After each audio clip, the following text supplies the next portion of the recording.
Bonjour à tous, j'espère que vous allez bien.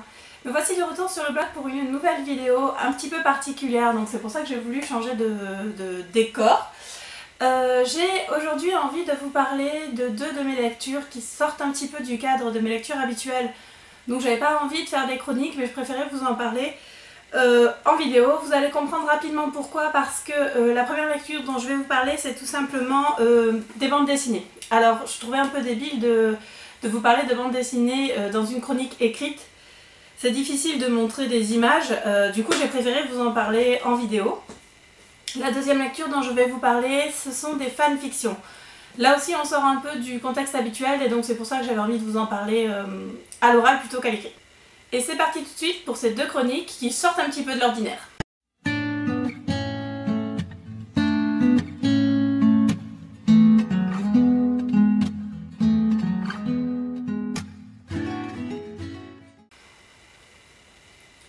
Voilà, comme je vous le disais tout à l'heure, je vais vous parler de deux de mes lectures assez récentes qui sortent du cadre habituel. Ça fait 3 fois que je le dis, vous l'aurez compris.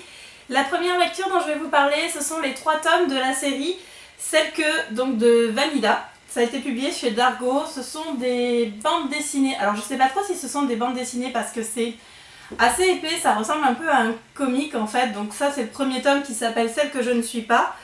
Le deuxième tome, Celle que je voudrais être. Et le troisième, du coup, Celle que je suis. Alors, j'ai trouvé ces BD à la bibliothèque de mon boulot, donc c'est pour ça qu'il y a ces jolies étiquettes super belles sur la couverture. D'ailleurs, sur le tome 2, c'est écrit à classer dans les BD ados. Donc moi, j'ai trouvé ça dans les BD ados en cherchant des BD, des vrais BD pour la fille d'une de mes copines qui ne lit pas beaucoup, donc on a essayé de l'initier au BD. Celle que je suis, donc c'est l'histoire de Valentine qui est en 3e et qui est une ado normale. J'ai envie de dire une ado tout à fait normale que l'on va suivre tout au long de son collège. Alors elle est en 3e dans le premier tome, en 2e dans celui-ci et bien entendu en 1re dans le dernier. J'ai beaucoup aimé cette BD parce que je l'ai trouvée très juste. Donc je vais essayer de vous montrer des dessins pour vous montrer un petit peu. C'est du noir et blanc. C'est très... je trouve que c'est l'esprit assez manga comique, je sais pas trop dans quoi le ranger. J'ai beaucoup aimé, on est sur quelque chose d'assez juste. Les dessins sont vraiment sympas, j'aime beaucoup les dessins. J'ai aimé l'ambiance qui sort de ces 3 tomes. Voilà, on est vraiment sur quelque chose de très juste, j'ai trouvé. Dans le premier tome, du coup, Valentine se cherche, comme un peu toutes les ados, elle a des copines, dont une qui est un peu grande gueule et qui lui fait faire plein de choses dont elle n'a pas forcément envie. Ce sont 4 copines qui vont évoluer tout au long de la 3e, qui vont s'intéresser à tout ce à quoi s'intéressent les filles de cet âge-là. Je l'ai trouvé très juste dans sa description des ados, dans le monde que l'auteur développe. On est sur des ados tout à fait normales, on n'a rien de trash là-dedans. On n'a rien de too much, on est vraiment sur quelque chose de classique, sur juste une gamine qui se cherche et qui dans ce premier tome va voir ce qu'elle ne veut pas être. C'est un peu ça le principe, voir ce qu'elle ne veut pas être au contact de son amie Émilie, je crois. Je sais même plus comment elle s'appelle, sa super copine, je vais vous dire ça tout de suite. Hop. Émilie, c'est ça. De sa copine Émilie. Et qui est un peu la grande gueule, qui a redoublé qu'un an de plus et qui enchaîne les garçons, enfin qui se cherche elle aussi, et qui essaye d'entraîner Valentine avec elle.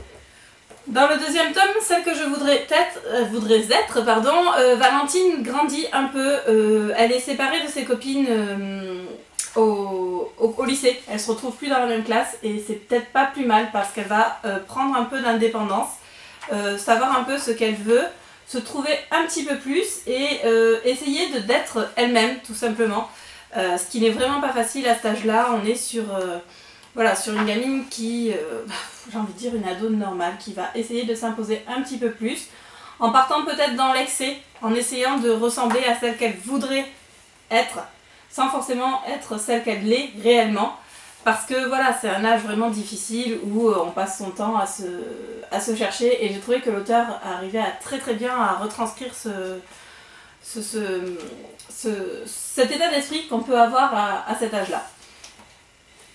Le troisième tome, celle que je suis, on a une Valentine qui s'est enfin trouvée, qui est enfin elle-même et qui s'est affranchie, que ce soit du regard des autres et de l'influence que peut avoir sa copine Émilie sur elle. On a une ado plus affirmée qui choisit enfin ce qu'elle veut être, alors qui doute encore beaucoup, qui est toujours, voilà, qui est toujours fidèle à elle-même et qui va petit à petit se rendre compte que pour avancer, pour grandir, on doit renoncer à certains rêves, on doit retrouver aussi certaines amitiés qui ont été importantes, et c'est pas parce qu'à un moment donné ça ne nous convenait plus que c'est le cas de manière définitive, qui va s'affirmer tout simplement, qui va être elle-même, sans tenir compte, et j'ai envie de dire malgré, au-delà de l'amitié qu'elle pouvait avoir pour ses amis. Donc voilà, c'est vraiment un bouquin une BD que j'ai beaucoup aimé. J'ai trouvé que les mots de l'auteur, les dessins de l'auteur étaient très justes, très doux, et qu'elle faisait passer beaucoup d'émotions en quelques cases, en trois romans, enfin 3 BD qui m'ont beaucoup touchée et qui... J'arrive même plus à trouver les mots en fait pour vous dire ce que cette BD représente. J'ai trouvé qu'elle était vraiment très bien. Alors la fille de ma copine n'a que 11 ans, donc effectivement elle est trop jeune pour lire ça, je pense qu'il faut être un petit peu plus mûr. En tant qu'adulte, forcément, on se retrouve dans cette période d'adolescence qui est tellement difficile quand on la vit et qui nous semble tellement too much, je pense, quand on est adulte, de se rappeler de tous les émois de l'adolescence, comme on a l'impression de jouer sa vie tous les matins, alors qu'en fait on n'a aucune responsabilité, c'est une période avec le recul qui semble facile, alors que quand on est dedans, on a l'impression vraiment de vivre quelque chose de super intense. Et j'ai trouvé que l'auteur avait vraiment réussi à retranscrire cette période-là de manière très juste et très douce à travers ces 3 tomes. Et voilà, je voulais vous en parler, je voulais vous les présenter. Si vous ne les avez pas lus, lisez-les. Ça se lit en quelques heures et j'ai vraiment passé un très bon moment à suivre Valentine dans son évolution. Ma deuxième lecture dont je voulais vous parler est donc une fanfiction. Alors, l'année dernière, j'ai essayé de lire la fameuse confrérie de la Dague Noire de J.M. Ward, je crois, qui est une saga dont tout le monde parle, dont tout le monde a parlé. Elle commence à être un peu ancienne, je crois qu'il y a 12 ou 13 tomes, je pourrais pas vous dire exactement combien il y en a. Je sais qu'il y a des blogueuses qui sont complètement fans de cette série, qui l'adorent. J'ai essayé de lire parce que le tome 11 c'était du MM. Alors j'ai entendu parler de cette série bien avant de lire du MM, donc quand j'ai entendu que ce tome là sortait, ça m'a un peu énervé parce que c'était ma période où je n'aimais pas ça. J'avais toujours pas commencé à lire la série. Le tome 11 est sorti, j'ai commencé à lire du MM, je me suis dit bon allez, je vais peut-être lire au moins ce tome là. Et je me suis dit je vais commencer par le premier tant qu'à faire, histoire de savoir de quoi je parle. J'ai essayé de lire le premier en français. J'ai essayé de lire le premier en anglais, j'ai laissé tomber, je suis passée au tome 11 que j'ai laissé tomber. Alors, la confrérie de la Dague Noire, je ne veux pas revenir sur cette série parce que voilà, moi je n'ai pas adhéré parce que je trouve que le style de l'auteur est trop, le langage est trop parlé, il y a trop de personnages, on ne sait plus qui est qui, je me suis perdue un nombre incalculable de fois. J'ai bien aimé les personnages principaux. Mais j'arrivais pas à accrocher tout simplement au style de l'auteur. Alors je ne critique pas du tout cette série parce que je sais que beaucoup de monde l'adore. C'est juste que c'est pas pour moi. Voilà. Le tome 11 qui était du MM était pas top. Franchement, faut dire ce qui est. La relation entre les deux personnages était mal écrite. Alors je sais qu'il y en a qui ont beaucoup aimé, mais franchement on peut faire mieux. Et c'est ce qui s'est passé.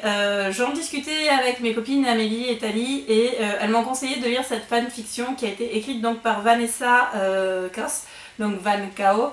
Ce sont 2 fanfictions donc, que j'ai lues, une pendant mon séjour en Écosse et la dernière récemment. La première est sur Vicious et Butch. Alors, Vicious et Butch, ce sont des personnages de la série originale. Donc à chaque fois ces fanfictions sont tirées de la série originale. Ce sont des personnages qu'on découvre dans beaucoup de romans et l'auteur a laissé sous-entendre une romance entre ces deux-là sans jamais la sortir.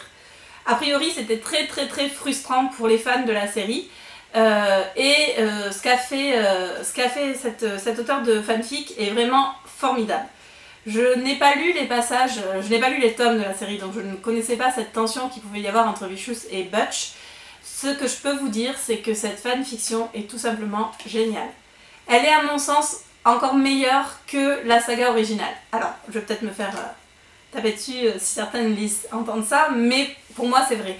Elle a réussi, Vanessa a réussi là où l'auteur a pour moi échoué, à nous rendre l'histoire intéressante, l'histoire passionnante, prenante.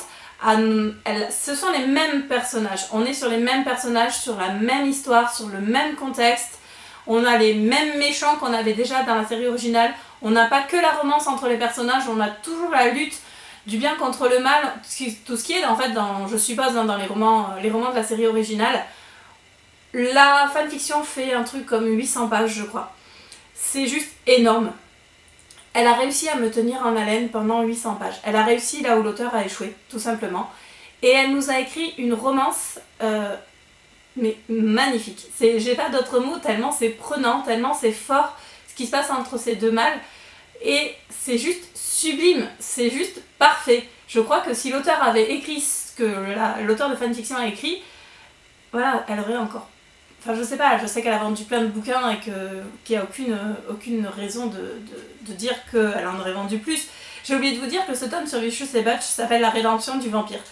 C'est vraiment une histoire qui m'a beaucoup touchée, elle m'a passionnée, j'ai même enchaîné les pages qui ne concernaient pas la romance entre Butch et Vicious. J'ai aimé tout dans cette histoire, même les personnages secondaires dont je me foutais un peu, j'avoue, quand j'ai lu le tome 11 sur Blay et Quinn, je vous reparlerai un peu après. Voilà, c'était juste parfait. C'est une romance qu'on ne peut que dévorer, une histoire qui vous prend aux tripes et qui ne vous lâche pas à partir du moment où vous avez commencé les premières pages, vous les enchaînez sans jamais vous arrêter. C'est juste prenant du début à la fin. Le deuxième tome que j'ai lu, alors elle en a écrit plusieurs, mais c'était ces deux-là en particulier que je voulais lire. Le deuxième s'appelle La décision du vampire et j'ai envie de dire c'est le tome 11 en mieux, en parfait. C'est donc l'histoire de Quinn et Blay qu'on découvre dans le tome 11 qui est très très mal écrite à mon sens par l'auteur. Alors j'ai entendu dire qu'en fait l'auteur ne voulait pas de romance elle-même, n'aime pas ça, mais qu'elle l'a fait plus ou moins parce que c'est la mode, parce que les fans le réclamaient, parce que... Et je pense qu'elle aurait mieux fait de s'abstenir parce que c'est pas top. C'est pas top, enfin, voilà, il n'y a pas à dire, c'est pas top. La version écrite par Vanessa est juste géniale. La décision du vampire, donc le tome sur Quinn et Blay. Si j'avais aimé le premier, je crois que j'ai encore plus adoré le deuxième. Tout simplement parce qu'on retrouve Butch et Vicious, que j'avais franchement adoré. Qu'on retrouve Quinn et Blay, qui sont des personnages que j'aime beaucoup, que je trouve très très attachants. Et j'ai adoré les voir dans ce tome, ils en chient. Comme Vicious et Butch, j'ai envie de dire, on n'est pas non plus sur quelque chose de totalement différent. On est sur une continuité, on est sur une saga qui a continué au-delà des... j'ai envie de dire, entre les tomes de la fanfiction. On est sur quelque chose de très fort et de très prenant. Et je n'ai pas lu les tomes, mais je pense qu'on reste vraiment dans l'état d'esprit de la série originale. D'ailleurs, si vous les avez lus, n'hésitez pas à me mettre en commentaire si c'est le cas ou pas. C'est juste génial. Je ne sais pas comment, en fait, l'auteur n'a pas pu écrire ça et comment je ne sais pas si elle est publiée, mais en tout cas, il faut qu'elle soit publiée parce qu'elle a un style vraiment magnifique. Alors oui, c'est de la fanfiction. Je voulais vous tourner une vidéo par rapport aux fanfictions, au plagiat, tout ça. J'y reviendrai sûrement, je pense que je vous la tournerai la semaine prochaine. La fanfiction, ça a ses avantages et ses défauts. Là, on est sur quelque chose vraiment que j'ai beaucoup aimé dans le sens où c'est pour moi de la vraie fanfiction. On a les personnages de la série originale, on a tout le contexte de la série originale et l'auteur va juste prendre des éléments qu'elle aurait aimé voir dans la série originale et nous écrire une histoire alternative. Je pense que c'est ça le mot de la fanfiction, c'est qu'on est sur une histoire alternative. Et si, dans la vraie vie, il se passait ça ou ça? Alors dans la vraie vie de la série, c'est ça qui est un peu compliqué, mais de la série de romans ou de la série télé ou du film ou de tout ce que vous voulez. On est sur quelque chose de superbe, tout simplement superbe, avec une auteure de fanfiction qui nous pond alors c'est pareil, la décision, j'ai noté parce que je ne me rappelle jamais des titres. La décision du vampire, c'est pareil, c'est 800 ou 900 pages ou même plus de 1000 pages. Mais j'ai tout simplement adoré. Je n'ai pas pu lire plus de 20 pages de la saga originale et là je ne les ai pas lâchées. J'ai d'ailleurs eu du mal, j'arrive plus à en parler, j'ai d'ailleurs eu beaucoup de mal à lire autre chose derrière parce qu'ils sont tout simplement géniaux. C'est deux romans qu'on ne peut plus lâcher et qu'on n'a plus envie de lâcher à partir du moment où on les commence, tellement c'est bien écrit, tellement c'est fort, tellement c'est plein de tout. Il y a de l'action, il y a des sentiments, il y a toujours cette intrigue de cette lutte du bien et du mal. C'est génial, ça m'a fait apprécier les autres personnages, ceux qui sont en couple avec des femmes, elle m'a fait apprécier l'univers de la saga, elle m'a presque, je dis presque, donné envie de lire la saga originale parce que je sais que je n'ai vraiment pas accroché au style de l'auteur et c'est juste ça en fait qui m'énerve dans cette saga, c'est que je n'aime pas du tout le style de l'auteur parce que l'univers est vraiment très très bien. La façon dont Vanessa va le décrire, va l'arranger, pas l'arranger, voilà, le mettre en scène, c'est juste génial. On n'a qu'une envie, c'est enchaîner tous les tomes. Alors voilà, je voulais vous parler de ces deux lectures-là, je voulais vous en parler de manière orale parce que je ne savais pas trop comment mettre tout ça à l'écrit. J'espère que juste que cette vidéo vous aura plu, je ne sais pas si j'étais assez complète dans ce que j'ai dit, si je vous ai bien présenté ce que je voulais vous présenter, si le format vous convient. Tout ce que je sais, c'est qu'en tout cas je voulais vous parler de ces deux lectures-là sans faire de chronique écrite. Si vous n'avez pas lu les romans de Vanessa Chaos, lisez-les. Si vous avez lu La Confrérie de la Dague Noire, enfin bref, donnez-moi votre avis, n'hésitez pas. Si vous connaissez la BD de... Oh, ça y est, je sais plus, c'est Vanilla. De Vanilla dont je vous ai parlé tout à l'heure, n'hésitez pas non plus à me laisser en commentaire vos impressions. Voilà, je voulais vous parler de ça, c'est fait. J'espère que cette vidéo vous aura plu. J'ai l'impression de ne pas avoir de conclusion, mais comme d'habitude, je fais mes vidéos à l'arrache. Je vous souhaite à tous et à toutes une très bonne journée et je vous dis à bientôt sur le blog pour une nouvelle vidéo. Salut!